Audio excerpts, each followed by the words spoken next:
Jay, you asked Mike about the report that John Harbaugh tried to lure Todd Monken out of the Browns job and join him in New York as the Giants offensive coordinator. He was asked about it, and this is what John Harbaugh had to say when asked about Todd Monken getting the Cleveland Browns job. He said, and I quote, "I tried to talk him out of it. That's my job, right? I really thought he was coming with us, but Cleveland was in there all along, and he had been there before in 2019 as the offensive coordinator. So they knew him, and he wanted his opportunity. He got it, and I'm happy for him. I'm really kind of proud of him, but we've got to go to work." Over the weekend, we've also seen some other hires from Todd Monken, who's continuing to assemble his staff. Most of these have come on the offensive side of the ball. But, G. Bush, I want to start with you on this one. I know we've all had our reaction in the immediate aftermath of the Monken hire. We've thought about it. We've processed it. We've heard from players, including Cecil Schwartz on the Ultimate 216 show, who played for Todd Monken, weigh in on it. We now know John Harbaugh was dead set on bringing him to New York with him. How has all the chatter from other NFL people, players, coaches, etc., kind of helped you reframe what you think of this Todd Monken hire? I think a lot of times we can all be guilty of this a little bit. Is when you look at names and when you work in the media or you just watching this thing from afar and you were not really in the room, there's different names that we throw out there, and those names become the names that are the favorites, and they be kind of you kind of just keep going back over these names. So in your mind, you subconsciously pick somebody, and you may have picked that person based on not on what the merits are, just based on you're just reading the tea leaves, and it almost becomes like a self-fulfilling prophecy. So sometimes you can hear a bunch of names, and somebody can get have a perception about them that may not necessarily be the reality. So when he got chose, for the job, I think the first thing I wanted to do was I wanted to go, see what other players who played for him said. I wanted to see for myself, like kind of hear what he had to say about his philosophy and being the head coach. And then I just wanted to really in general, and the most imperative thing I wanted to do is see what he felt about the job in general. Like I always said for myself, I want somebody that wants to be here. And a lot of times, some of the names were mentioned. There was a lot of different things that happened where they're like, well, I might not be into this, or I don't want to be into that, or I want certain things. What I wanted in general is I wanted somebody for the Cleveland Browns that wanted to come in here and be a Cleveland Brown, who thought they were different, who thought that they had what it took to change a lot of the different stuff that was happening in the past, whether that be with ownership, whether that would be with the quarterback room or just the offense in general. I wanted somebody that felt like they were special enough to come in here and change things. And the thing that got me was I watched a clip over the weekend where he's kind of in the office. The office is sitting there and it's empty, and he got his bag on the table, and they're kind of panning around the room. And the field isn't behind him, and it's cloudy, or it's dark, and it ain't really dark, but the field is full of snow. And obviously he's sitting there and he said, "Man, this is what it's all worth it for. This is what you work for. This is it right here. This you work your whole career for this opportunity." And I think a lot of times there's a lot of people who don't realize that, there's coaches who never get a chance to be a head coach at any level, whether it's high school, college, or pro. And pro is the pinnacle of it. So there's a lot of people who work their whole entire life underneath somebody. And so for him to have the opportunity, and that's why Harbaugh says, I'm actually kind of proud of him, because it's a great feeling for somebody to turn you down and say, "You know what, coach, I like being your coordinator, but I'm going to go stamp my own bill of goods, and I'm going to go over here and try to carve out my own legacy in Cleveland. It's a tough place to do it, but I'm up for the challenge." So to me, I could see why, sitting in front of him, the Browns will look at him and say, "Okay, I like what he's talking about. He came with a plan. He said, all right, well, let me tell you what I think about the offense." And he gave you a plan. "Let me tell you what I feel about development. Let me tell you what I did other places." And then most importantly, he said, "I want the job." And I think it's on two different fronts. You can kind of compare it to Jim Schwartz, because in one case, you see a guy who says, "I worked my whole life to get this opportunity." But in the case of Jim Schwartz, I think Jim Schwartz was that upset because he realized that it was his last opportunity to kind of get that off. Because, Jay, I don't know if you weren't here during the whole process, but I was surprised Jim Schwartz crashed out that much, or he was that upset. But I had to then come back and realize, he may have thought that was his last opportunity to get back to where he was before. Yeah. And it was the realization that that was it for him. I think he did think that. I think he's right. It's interesting. Jason said earlier that the McCarthy trade hire, not so much because he's won a Super Bowl. Yeah. The Browns, and by the way, I'm holding my fire, man. I've been through so many of these, and I've knee-jerked and said, this is the great or this is the worst. No. Holding all my fire. I need to see the man coach. Yeah. And then I'll tell you what I think about it. My initial reaction to the process, and that's different. I'm separating the man from the process. My initial reaction to the process, and I wasn't here last week, so I didn't get a chance to really weigh in on this. I did upstairs at Channel 3. The process itself was dysfunctional. And I mean, I'm not using that word just because I know that's the one that Jimmy pushed back on. But we hired a 58-year-old first-time coach. When has that happened? Yeah. I don't know maybe it has. Someone might look it up and say, well, yeah, it's happened here, here, and here. And they may have even had success with it. But we know the league is a copycat league. Everybody's looking around, oh, you're doing this? Well, we're going to do that. Oh, it worked for you? Well, let's do what the Rams are doing. Let's do what the Seahawks are doing. What's stunning to me is you only get 2 chances. Jim Schwartz had to be thinking, this is it. What's Schwartz, 61? He had to be thinking, this team likes me so much. They've put a rider on all of the candidates that they're interviewing, basically saying they have to keep me. So they love me. And if I'm going to get a second chance, there's going to be teams that just absolutely will not hire a 61-year-old second-time head coach. Jim McCarthy got the look, but he's got a ring. If you look just at the resume of Jim Schwartz as a head coach, it's not pretty. No. And as a defensive coordinator, offense always seems to get a little bit of a bump. It does. And the point that I brought up with Mike is that, and I wish Bull was here because I know he likes to push back on this. It's just more of a defensive league now than it was 5 years ago. I don't care what anybody says. The number of explosive plays down dramatically. And I believe that Bill says there's no elite defenses. Well, there has to be elite. By definition, it's who's best. That would be considered elite in this crop of teams. And Seattle is going to win the Super Bowl, and they're going to win the Super Bowl because they've twice beaten the number 1 ranked offense in the NFL. And now I know they did lose once to the Rams, but they have twice beaten the Rams. And I just think that defense, and it's proven in Super Bowls, they're 8-1. When top defenses meet top offenses, the defenses win.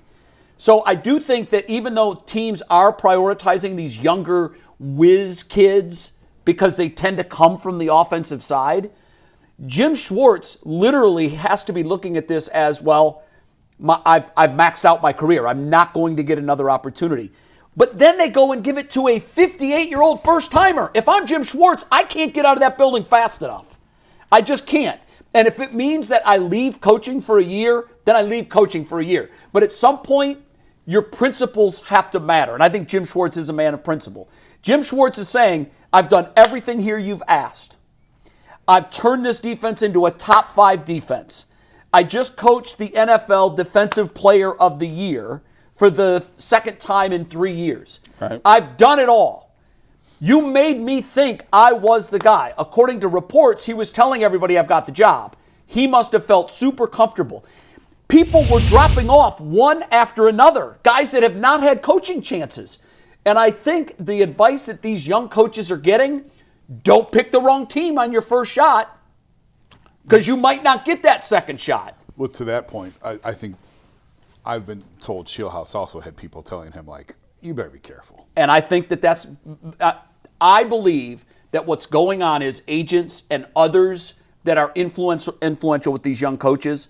And I don't know, maybe it's even their current head coach, friends, I don't know. But if you're looking at look, there were 10 openings this cycle. There were a lot of other openings other than the Cleveland. There's going to be 5 to 6 next year. There always are. You better pick the one that you think is a winnable situation. Yeah. And I believe what we were seeing was Mike McDaniel looked at this and said, I'm going to get one more crack. That's it. Even if I have to go spend time as a coordinator, I can probably come back one more time. If I come back in a situation that is not winnable right away, I might be a coordinator for life. Yeah. So I do believe that what's going on now is Cleveland's reputation has really caught up to it. Where there are only 32, I get that. This time there were 10 that were open. And what we saw was when there were 10 that were open, we were not the pretty girl at the prom. Let me ask you this about, we asked Mike Jones, who was just on, we asked him, hey, what do you think Jim Schwartz will come back? Now, it's radio silent right now. Do you think it would be a problem if they bring back Jim Schwartz knowing how he felt? Is that a time bomb waiting to happen, or do you think it's better that they just say, look, he was upset, we know why he's upset, Todd, pick somebody else and move on? Or do you believe that they should bring him back? Okay, so the premise of your question is a good one, but can you imagine Jimmy voluntarily moving on from a guy that he mandated the new coach keeps on the staff? Like, it almost reminds me of the quarterback situation last year where we sign this one, we release this one, we trade this one. It's like, what are you doing? Is there a plan? There's no plan. You're playing tic-tac-toe and you're making your next move based off what's available on the board. There's no strategy to that. So I'd be stunned if the Browns did that. The other thing that I brought up to Mike is, Jay, the jobs are taken. Like, where are the jobs that he could now take? First of all, whoever hires him is going to have to give him the title of associate head coach. Well, if the Browns, we're a long way from this. I think you're right. But if Jim says, I do not want to be here, please let me out of my contract. He's indicated that. Yeah, He's but told he could people also, I won't be back. Yes, and I've talked to people who said they would be stunned if he returns. But when there are no options. when cooler heads prevail, when Jimmy's checkbook comes out, things can change. Yeah. But let's assume that he holds steadfast to that I want out. He may not be able to walk into another job, but I mean, he was a consultant in Tennessee for a year or whatever. Like we saw Mike Vrabel did the leave and same come thing here. here. Sometimes these guys like that to have a year of a reset. Now, Jim's a little bit older. I'm sure that's not his number one priority. I'm sure he wants to be a coordinator, head coach in the league, and they're full right now. And I've mentioned the Philly thing. I don't know what's going on. I thought it would have been announced by now that Vic Fangio probably would not be back. Do you think that they're trying to keep him? They're probably. I think clearly maybe he's having second thoughts. Yeah, it sounds I think like he it. was going to retire. I thought that would have been announced by now. So if he comes back, there's no room at the inn for Jim to be a coordinator somewhere. So now he's got a choice to make. Do I want to? Because once you're out, He's got to swallow that pride now. well, if once you leave, especially when you get to his age, sometimes it's hard to get back. Yeah. It's always right. easier to get a job when you got a job. There is a trend that has developed over the last, I don't But know, real quick 5 before years. we move on, having said that, if I'm Todd, I said this last week. If I'm Todd Monken, I don't know that I want him on my staff after acting this way. I don't know either. That's I don't know the if I do question. either. Could- I don't know that because both of these guys are very blunt, and that's not a bad thing. No. I'm kind of blunt.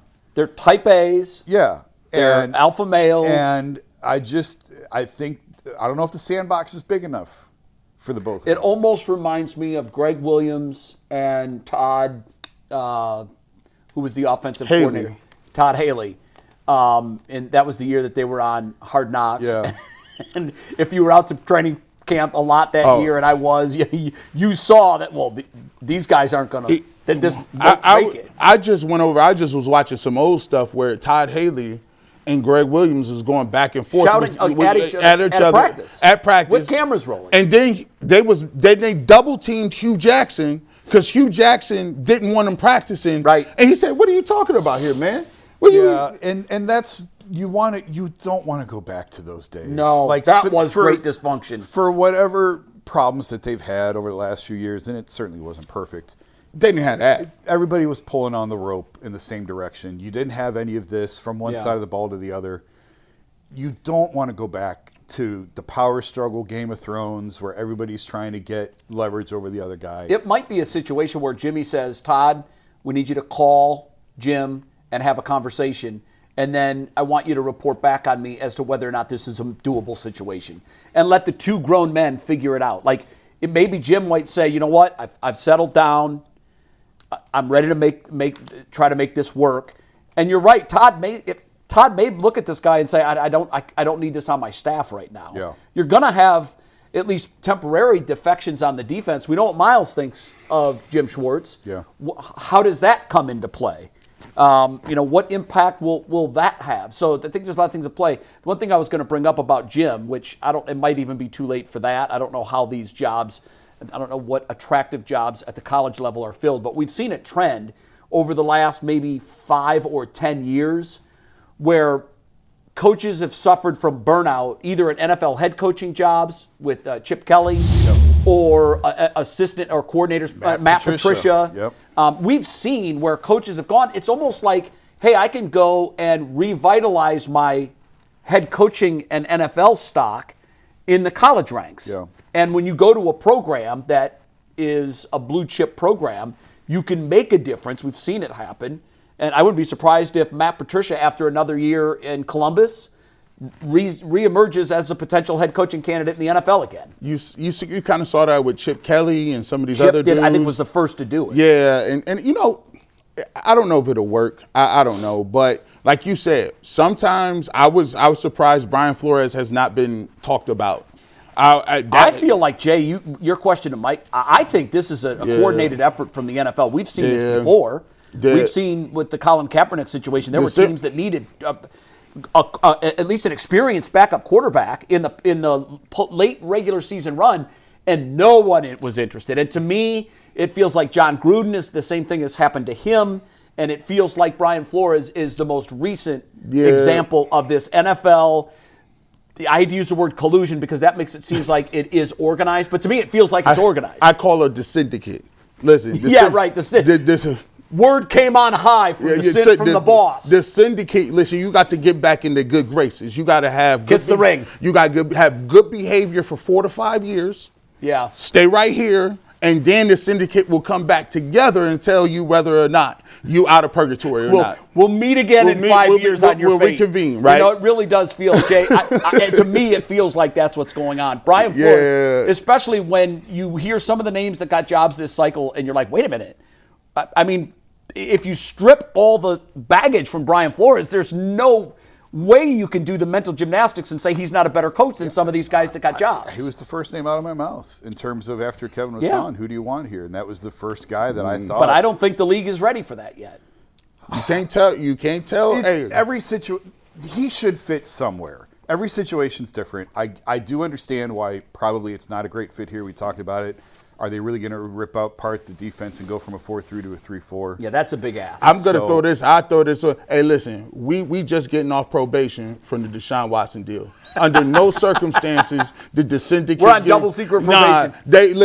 Under no circumstances did they give Jimmy another opportunity. They said, listen now, come on, Brian Flores is not in play for anywhere for the Cleveland Browns. We just try and get off probation, let this contract roll over, and we good.